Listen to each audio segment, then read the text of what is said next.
الملك رمسيس الثالث ده متسجل عندنا في المعبد بتاعه اللي هو معبد هابو، اللي هو كانت المعركة، وهتلاقوا موجود الكلام ده النقوش بتاعتها والكتابات بالخط الهيروغليفي، المعركة اللي كانت مع شعوب البحر اللي هم كانوا تعتبر اللي هم قراصنة ومن الجزر اللي موجودة بالبحر، واللي بتصور المعركة البحرية اللي قام بيها الجيش المصري والأسطول البحري.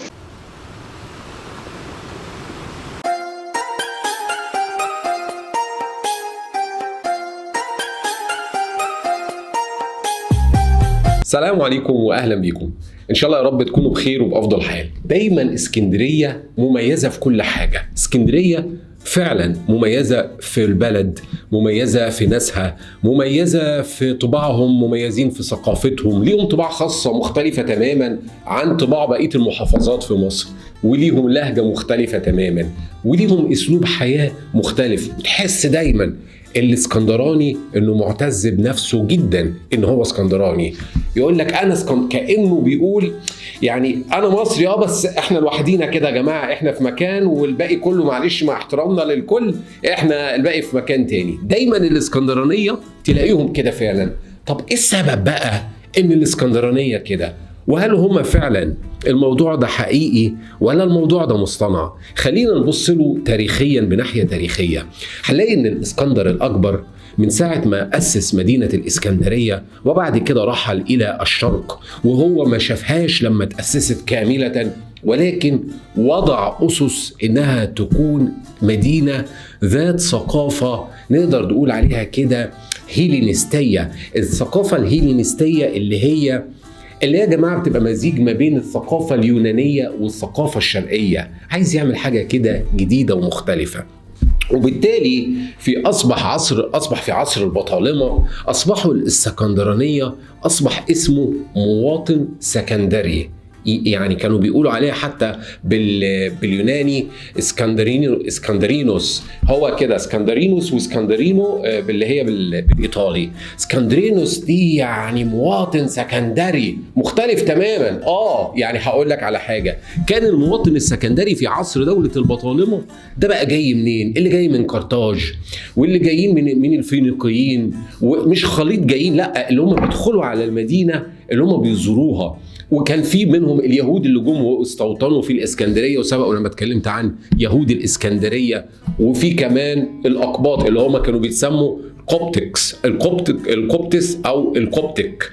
القبطس اللي هو المقصود بيها المصري القديم اللي هو جاي من اي حته تانية، جاي بقى من اون عين شمس، جاي من منف الجيزه هنا، جاي من طيبه، جاي من ابيدوس، جاي من اي حته، هو اسمهم قبطس، ولكن هو اسكندرينوس الاسكندراني اللي هو مواطن اسكندراني. وفضل الموضوع ده، كان الاسكندراني مختلف حتى في العصر الروماني اصبح هنا الاسكندرينو. في العصر الروماني بقى برضو كان الموضوع مختلف، وكانوا الاسكندرانية وصل الامر ان كان في ملك اسمه كاراكالا، امبراطور كان اسمه امبراطور كاراكالا، فكان عاوز يدي الجنسية الرومانية للي هم في المستعمرات الرومانية، منها الإسكندرية. عندنا طبعا كانت الإسكندرية هي محافظة أو هي عاصمة الأساسية في مصر، سواء في عصر دولة البطالمة أو في عصر دولة الرومان. فبالتالي اللي عاوز ياخد من الجنسية الرومانية محدش في مصر أبدا ياخدها غير المواطن الاسكندراني. تخيلوا، هو الاسكندراني بس، بل ان كانت دايما المجالس النيابية والحكومية في عصر الدولة الرومانية في دولة الرومان محدش ابدا كان يقعد في اسكندرية غير انه ليه حرفة ولازم سبب معين يخليه قاعد في الاسكندرية، غير كده مفيش حد يقعد في الاسكندريه. لذلك المواطن الاسكندراني ده كان له حاجه تانية خالص. حتى المؤرخين لما راحوا يقول لك ان المواطن الاسكندراني او السكندري يعني يقول لك دايما له ثقافه مختلفه، وكان حتى بيبص كده لبتوع الناس التانية بنظره كده فيها علياء وفيها كده نظره كده مختلفه تماما. فعلا الاسكندريه فعلا احسن ناس. الكلام اللي انا بقوله لحضراتكم ده كله مصادره في شرح الفيديو. على فكره في كلام مهم جدا عايز اقوله بخصوص القناه بتاعتي، بس بعد ما اخلص الكلام عن اسكندريه واحسن ناس الاسكندرانيه. فضل الموضوع ده على الحال ده لغايه الفتح الاسلامي ودخول سيدنا عمرو بن العاص رضي الله عنه. عمرو بن العاص لما جه بقى في مصر هنا كان عاوز يخلي ايضا الاسكندريه هي عاصمه مصر، ولكن سيدنا عمر بن الخطاب رضي الله عنه قال له لا، ما ينفعش. ما كان قايل يعني دايما سيدنا عمر بن الخطاب رضي الله عنه كان قايل ان ما ينفعش العاصمه بتاعه البلدان اللي بتفتح اسلاميا سواء من مصر او من الشام او من العراق يكون بينها وبين المدينه المنوره مجرى مائي. يعني طبعا ما كانش فيه ساعتها يعني كانوا ساعتها ما كانش فيه قناه السويس، كانوا بيطلعوا كده على طول على المدينه المنوره، فحتى كانت الفسطاط كانت اصبحت هي العاصمه. نقدر نقول ان الموضوع تدهور بشكل جغرافي او بشكل رسمي، ولكن بشكل معنوي كانت الاسكندريه ليها برضو شأن خاص وطابع خاص. فضل الموضوع ده، وكان حتى في الاسكندريه كان في حاجه، كانت الدوله الفاطميه نقدر نقول ان الشعب المصري اجبر انه يكون المذهب الشيعي الاسماعيلي هو اللي يكون على الشعب المصري، ولكن كان في مقاومه من اهل السنه هنا في مصر. كانت بؤره المقاومه لأهل السنة في مصر من الإسكندرية. تخيل، حتى كان اسمه الخليفة كان المستعلي بالله.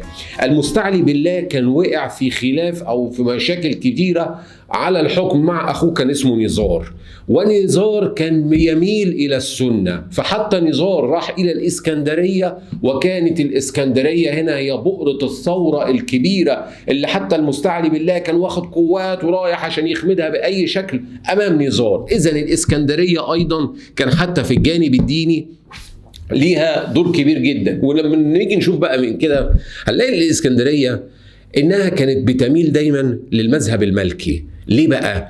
لأن اللي جم من دولة الأندلس ومن هجرات الأندلس ومن بلدان المغرب العربي بيميلوا إلى المذهب المالكي. يعني حتى لما نيجي ندخل بقى على أيام دولة المماليك هنلاقي إن الإسكندرية كان الكلام ده في سنة 1365 ميلادية. كانت حصل حملة كبيرة من ملك قبرص كان اسمه بطرس، وعمل حملة قوية جدا وكانت مذابح، ودي هبقى ان شاء الله لازم اتكلم فيها في فيديو كامل. والحملة دي قضي فيها على 20,000 من الإسكندرانية، كانت مقاومة. لذلك كانت الإسكندرية تسمى الثغر. يعني ايه الثغر؟ الثغر دي يعني يا جماعة هو المكان اللي كان في وش المدفع أمام أي حملة أو احتلال. يجي احتلال من الخارج ينزلوا على الإسكان. عندنا هم دايما كده، عندنا اسكندرية، رشيد، دمياط، هم الثلاثة اللي شافوا البدع في الحروب على مر العصور ومن الحملات الصليبية. فكانت الإسكندرية كانت تعتبر ثغر، وكانت مكان للمرابطين. يعني معروفين الأهل اللي كانوا في التاريخ اللي في مناطق الثغر بيسموا بالمرابطين اللي هم الإسكندرانية، لأن هم كانوا دايما هم الناس اللي في وش الاحتلال يجي ينزل فين؟ ينزل على الإسكندرية، تلاقي الإسكندرانية هم اللي واقفين في وشهم، فدايما هم اللي كانوا مرابطين. فبالتالي الإسكندرية واخدة كمان من النواحي البطولية كتير جدا جدا. ولما بعد الحادثة اللي حصل في سنة 1365 من ملك قبرص، هو بعد كده خد بعضه ولقى ان مش رغم المذابح اللي حصلت في اسكندرانية، ولكن لقى ان مش هينفع. الاسكندرانية دولت ناس شديدة وناس عافية، مش هيعرف يدخل من اسكندرية، وخد بعضه ومشي. وكان ساعتها بقى كانت جاء مدد من القاهرة وغيره من ولكن اصبحت هنا في نيابات خاصة للاسكندرية. يعني كانت دايما نقدر نقول ان في توزيع إداري لكل المحافظات إلا الإسكندرية بعد كده أصبحت ليها توزيعها الخاص والمختلف. حتى في القضاء كان دايما في القضاء في مصر في عندنا 4 قضاء اللي هم على المذاهب ال4، ومن كل قاضي يبقى ليه نائب في كل محافظة. يعني في 4 نواب في كل محافظة، ولكن في كل محافظة بيبقى في بقى الرئيس بتاعهم. يعني ايه؟ يعني مثلا على سبيل المثال في الصعيد هتلاقي ال4 قضاء الأساسيين ليهم نواب 4 مثلا في محافظة ما في الصعيد. هتلاقي كبيرهم اللي كلمته بتمشي مثلا الشافعي، علشان أهل الصعيد ماسكين المذهب الشافعي. هتلاقي في الإسكندرية هتلاقي الكبير بتاع النواب هو المالكي، عشان دايما كانوا في الإسكندرية بيميلوا أيضا إلى المذهب المالكي، وتحدث عنها الكثير والكثير من المؤرخين. فضل الكلام ده لغاية الاحتلال العثماني في مصر. تدهور الحال جدا جدا في وقت الاحتلال العثماني في مصر. هنا العثمانيين كانوا بيستخدموا مصر زي البقرة الحلوب، بيمتصوا منها، يجي ياخدوا منها كل الخيرات، وياخدوا منها أحسن الحرفيين ويودوها على الأستانة. وكان الوالي العثماني يرتشي ويرشي، هو ده كان الوالي العثماني في مصر. كانش فيه اهتمام خالص في عصر الدولة العثمانية، لذلك حتى مع تفشي بقى الأوبئة والأمراض، وحتى أصبح قل عدد المواطنين الإسكندرانية اللي في مصر. ولكن لما جه عصر محمد علي باشا اهتم جدا جدا، وابتدى بقى يجي الأرمن والطلاينة، وأصبح مجتمع كوزموبوليتاني. المجتمع الكوزموبوليتاني ده اللي هو يا جماعة المجتمع زي الإسكندرية، الأماكن اللي بتقدر إن هي يعني تجتذب من الناس من الجنسيات والثقافات المختلفة، ويكونوا مع بعضهم مزيج اسمه كوزموبوليتاني. زي عندنا دبي هتلاقيها مجتمع كوزموبوليتاني، نيويورك هتلاقي بلدان كده. فهي الإسكندرية كانت هي دبي زمان في الوقت ده.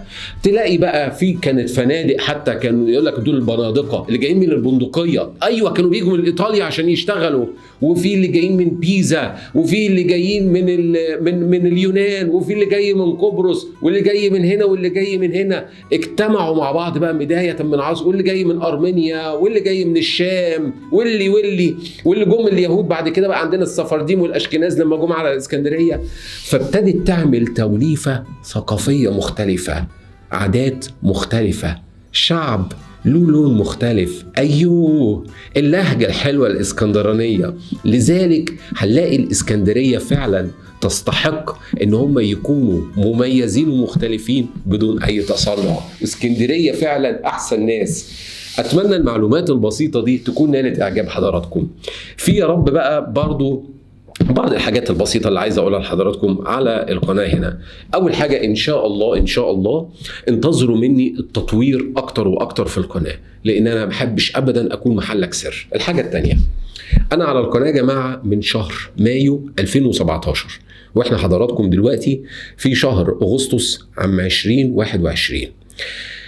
الحمد لله مقدم أكتر من 850 فيديو، مجموع كبير جدا جدا. جيت في الفترات الأخيرة كنت شغال شبه يوميا، هقلل شوية ولكن مش كتير، يعني هكتفي مثلا ب3-4 فيديوهات هيكونوا في الأسبوع، وده أنا أظن إنه هيكون كفاية.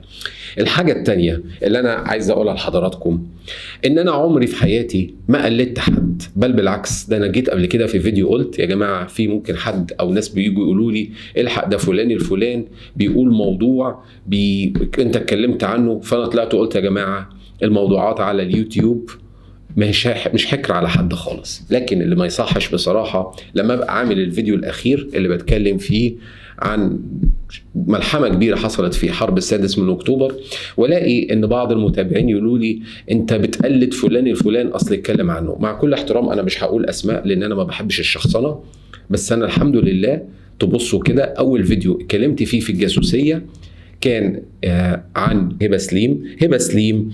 انا اتكلمت عنها في عام، ركز كده في التاريخ، في شهر أغسطس عام 2018، يعني من 3 سنين أول مرة أتكلم فيها عن الجاسوسية. الحمد لله أنا كنت أول يوتيوبر يتكلم في الجاسوسية، بمعنى ان اللي اتكلموا في الجاسوسية وموضوعات الجاسوسية كانت فيديوهات على اليوتيوب نقلا عن يعني فيديوهات من قنوات تلفزيونية، ولكن انا اول واحد كنت اتكلم في موضوعات الجاسوسية، وفضلت اتكلم في موضوعات الجاسوسية فترة طويلة، وكان في ناس قاعدة بتتفرج عليا، وبعد كده ابتدوا وربنا يكرمهم ويوفقهم، والموضوعات مش حكر على حد. ما جيتش انا قلت هم بيقلدوني، فما يصحش. يعني يا ريت يا جماعه زي ما انا دايما بكن لحضراتكم كل احترام، يا ريت الناس لو سمحتوا يعني تقدير شويه. شكرا جدا على مشاهده حضراتكم مره تانية، واشوفكم على خير. السلام عليكم.